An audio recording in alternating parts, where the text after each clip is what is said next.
Bonjour, je suis Marco Diani, je suis sociologue au CNRS. J'ai été pendant longtemps aussi professeur aux États-Unis et ensuite au Royaume-Uni. Et je m'intéresse principalement de technologies numériques dans le contexte des évolutions des sociétés contemporaines de manière comparée.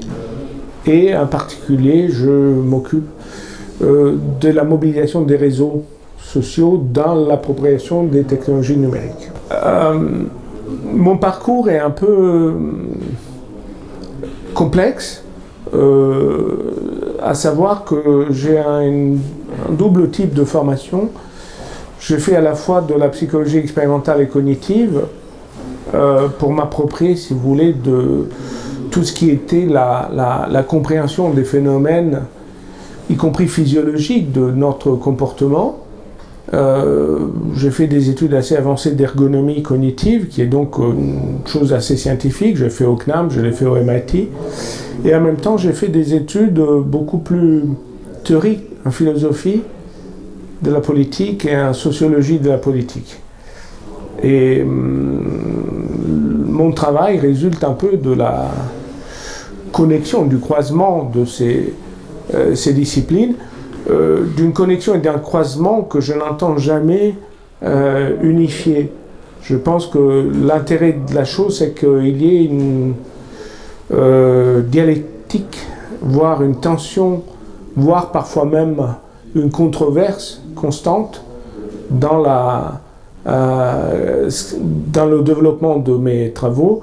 Et c'est ça qui me permet, je crois, d'avancer de manière à la fois critique, autocritique et avec une attention particulière pour tout ce qui est dissonant, pour tout ce qui est nouveau, pour tout ce qui apparaît.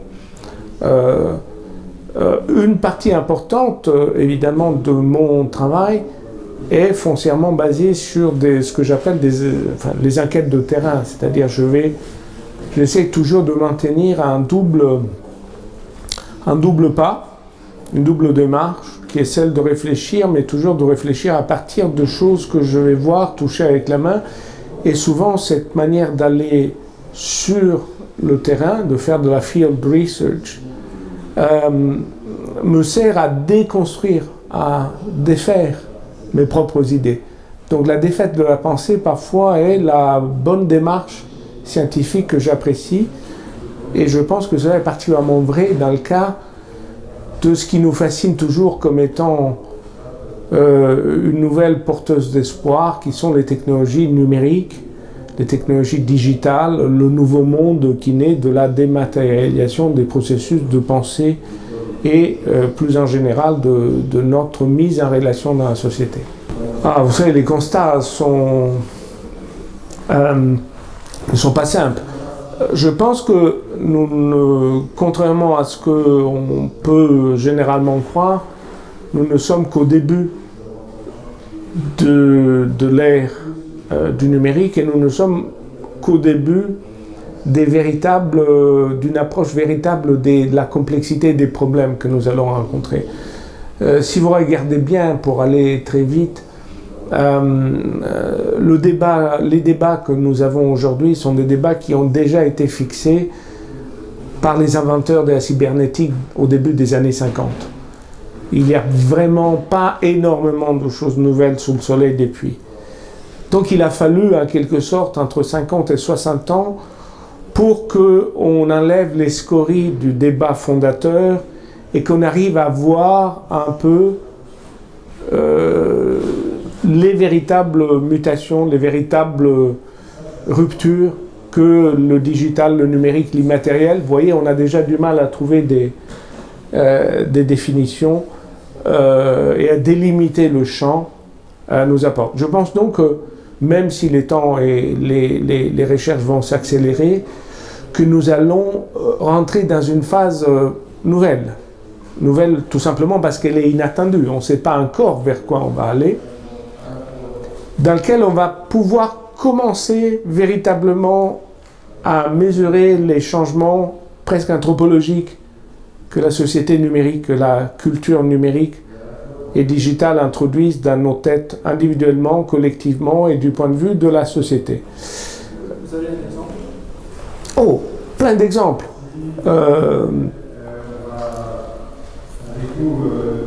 L'un, c'est tout simplement la dématérialisation générale, y compris des rapports sociaux.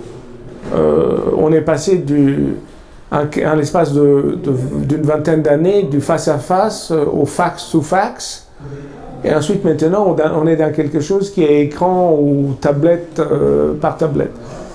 Le phénomène Facebook est évidemment partie de cette réalité qui est à la fois augmentée et diminuée, si vous voulez.